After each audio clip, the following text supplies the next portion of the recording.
introducing yourself. Sure. I'm Jakob Skjold.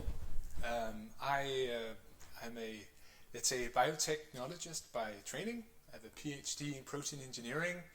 Been studying at the University of Copenhagen and some studies abroad at the University of North Carolina State Engineering School. I've been working as a PhD in the industry. So my PhD is an industrial PhD within protein engineering for Novozymes. And ever since finishing that degree, I jumped into industry, and I've worked with Novozymes for now 7-8 years.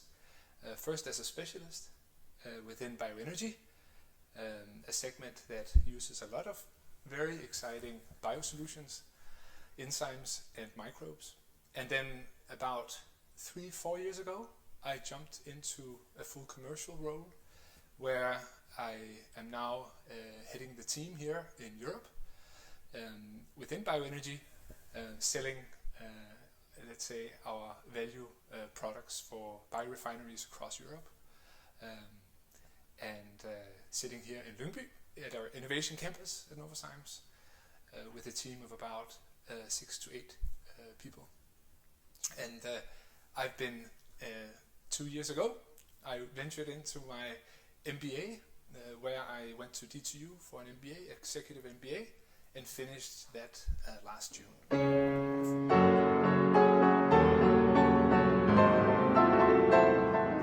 Yes. Let's talk about the decision to go for an MBA.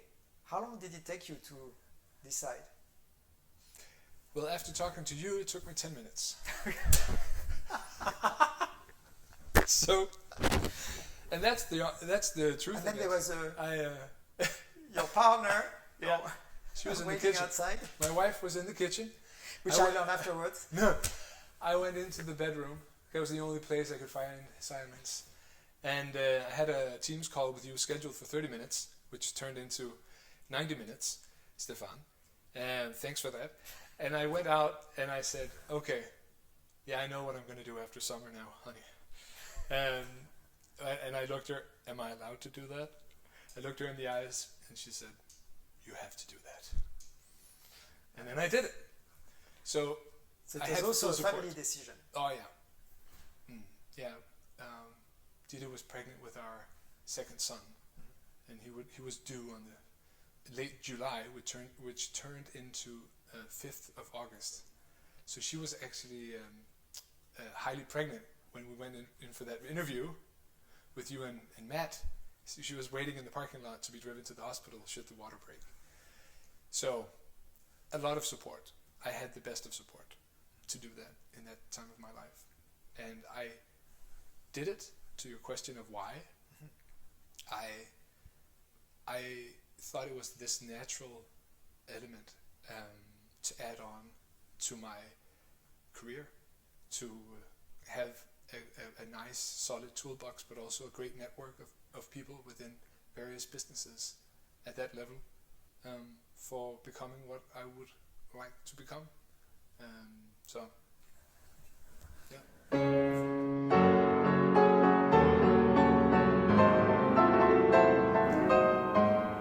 Has come for me to ask you a question that you whispered into my ear when I was preparing for that interview with the chairman of Google, John Hennessy. Oh, yeah. And that question was?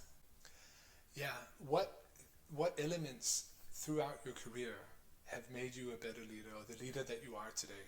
Was that was the key question? Moments. What exactly. were the key moments? And here you can answer now. And the key elements here.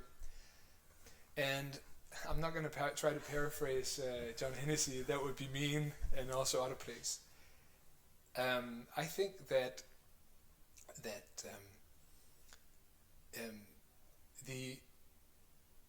the feedback has been absolutely crucial for being where I am, and the reflections made along the way. Feedback from my peers. So the ones that I have a day-to-day with, the ones that know me, at least they think they know me, but the ones that I work with, that this feedback is regular, it's transparent, it's clear, something that you feed off of and you develop from. So for me, those are key elements on the path to becoming a better leader. I think if we are to talk about just being passionate about what you do, without having fun, you're going to grow stale very quickly. So finding out ways and areas where you can unlock the passion, whether that's with a person, whether that's with a project, whether that's with a customer even, find your passion drivers and build on them, and work on the things you find that you feel are passionate, that you feel you have a passion for, and also the ones that are filled with a deeper sense of purpose, which connects to that passion to some degree. I think I've learned that, coming back to feedback, that saying things as they are is a great value. Being able to say no, but also being able to say things as they are and raise them in the company, and don't just wait until the tide has sort of calmed. So precisely on that feedback, how do you ensure you invite that very direct feedback? I think a lot of it has to do with the way you portray yourself. How much do you accommodate of others coming to you? How much is that reflected in your own way of being? So if you are ensuring psychological safety, if you are trusting your peers, then they will trust you. They will come to you. So I think what I've learned a lot, especially during this MBA as well, during the leadership course and module that spans across the 2 years, is working with psychological safety, is practicing and hands-on settings where you strengthen the psychological safety among the peers, among the team members. And that could be 360 feedback. It could be taking use of a really simple case example of something I learned during the MBA, is simply calling somebody up personally after a meeting. Once, if you see or observe something in the meeting, be quick to follow up and ask, what's going on? Is there something we should talk about? If you see that that person is not opening up to you in the meeting. So I guess it's being observant, it's following up with feedback, it's creating psychological safety, it's listening to the ones you talk to and discuss with, both the ones that you agree with and also the ones that you don't.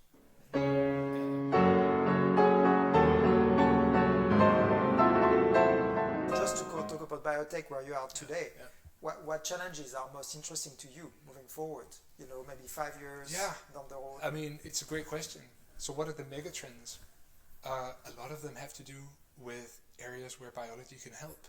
And that's the most exciting, such an exciting thing to think about, is climate change, our energy, let's say crises, our ambition to minimize the use of anything fossil, switch over to sustainable chemicals or sustainable biochemicals. We have water that needs to be purified and available. We have all these global trends where biology can play a role. And you can say, you can almost address any area of industry, and I would be able to tell you that there's a biological play. And to be able to say that is quite amazing. So it's becoming more important. Biology is becoming, just like we talk about digital technologies invading or software in the world. Yes. You're saying biology is also seeping into 21st century. This is the technology. You could argue, right?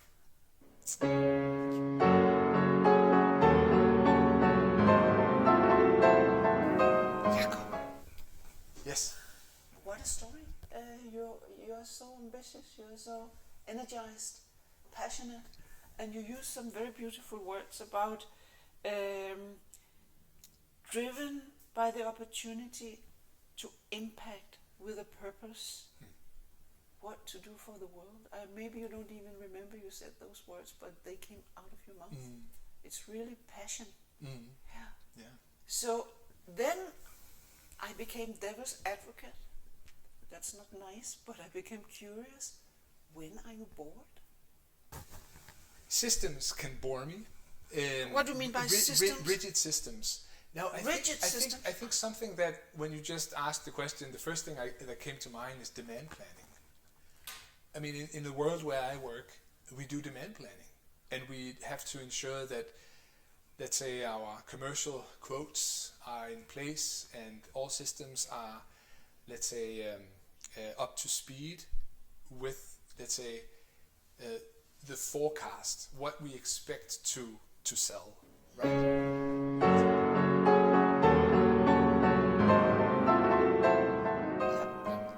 So the company needs to balance between stability and innovative thinking. Yes.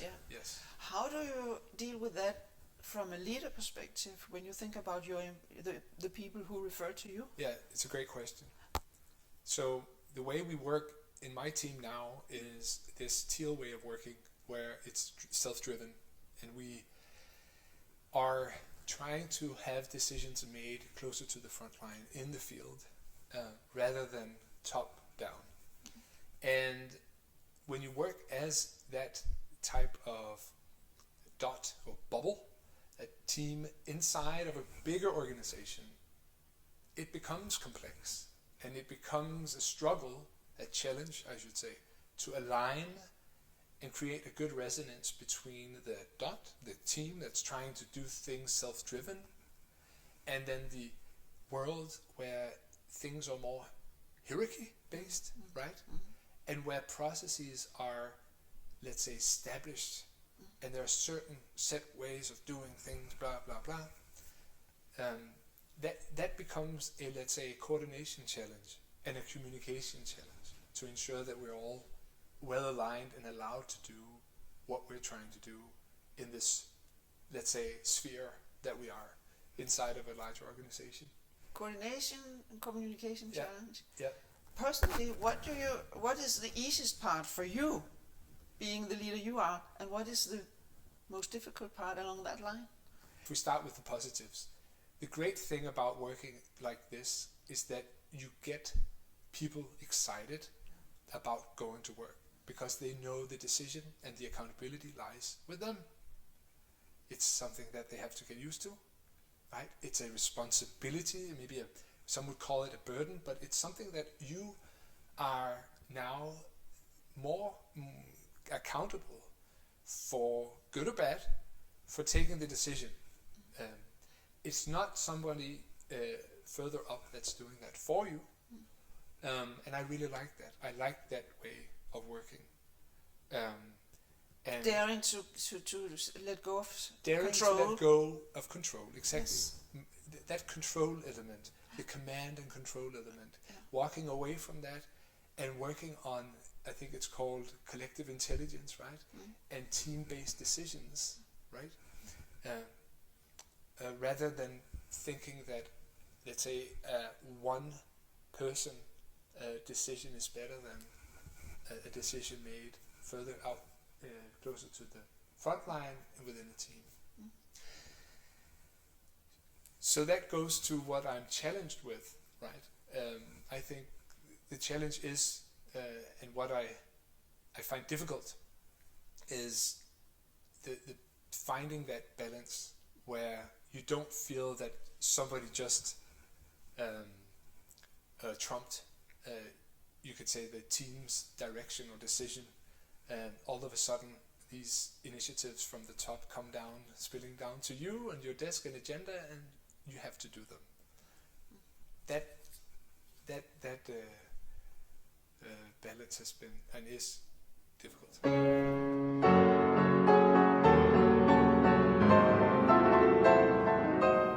Moving from the doer seat to the mentor seat,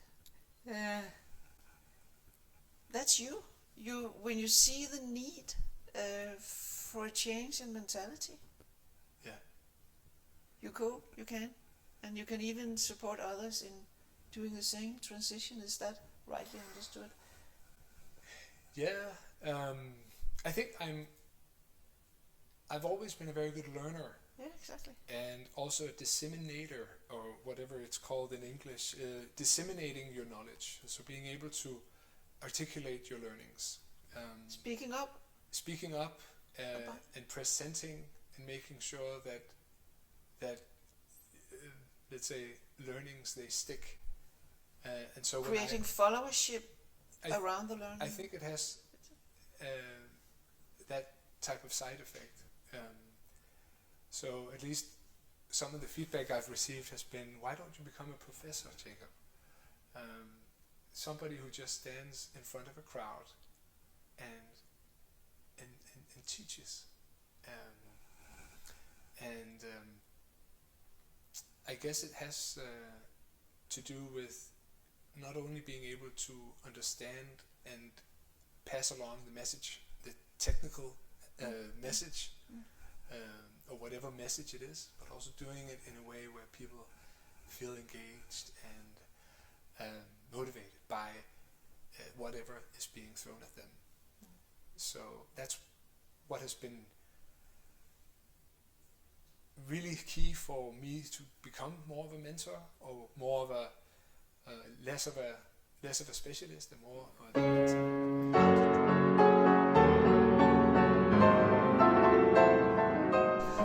The last question. Probably you could figure out a good advice for a young person who would like to create a leadership career. Yeah, and my advice for anybody who wants to do leadership is to jump out there and take it. Don't wait. Don't think that a degree will make you a leader. It can help you with some good tools, with experience, with network, with knowledge. But your experience comes from doing. So take the leap. Take the leap. Take the leap. Yeah. And that goes for anybody in all ages. Take the leap, because through that you'll learn so much about yourself, about what you want to lead within, and maybe you'll figure out that that's not the area that you want to be in.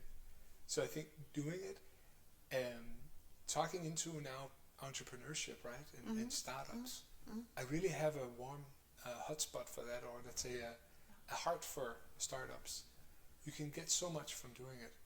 And if you are a young, ambitious student or a young individual that think of leadership, well then try it out. Be a daredevil. Start your own company, and it doesn't need to be grand. Doesn't need to be the reinvention of the circular wheel, but something that you feel you have a passion for, and test it out for 1 or 2 years and see where you are.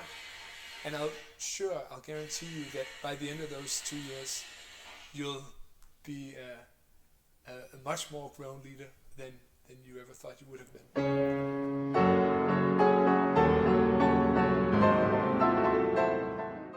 Berit, what did you notice about Jakob?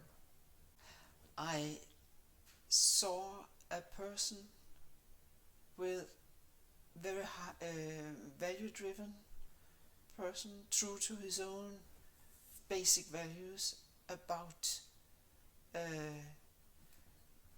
dealing with relationships, creating results via good relationships, being a role model, taking the responsibility of building others' capacity, not being the one who wants to be in the center, but being the one who supporting other people and the group and the group dynamic to create the result.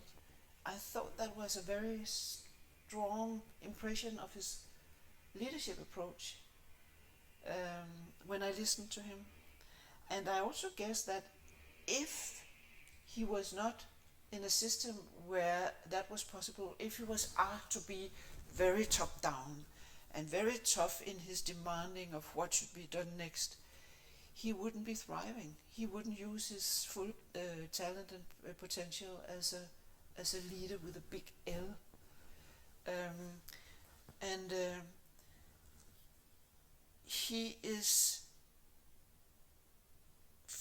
He left his specialist role to focus on how to engage in creating results. And I think it's the interesting thing is he's not only relational, he's also totally result oriented, but he accepts that it has a longer perspective.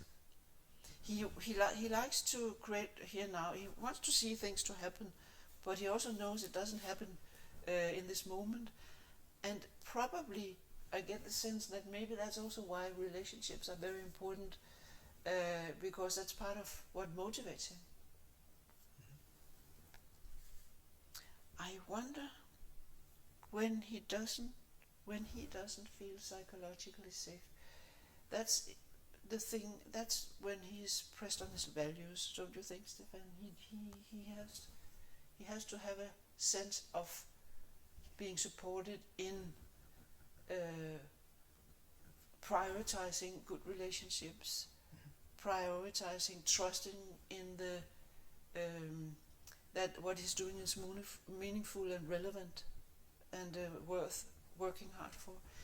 He even mentioned that if the meaning is strong enough, it's not about being paid the big money, it's the bigger picture and the meaning that drives him.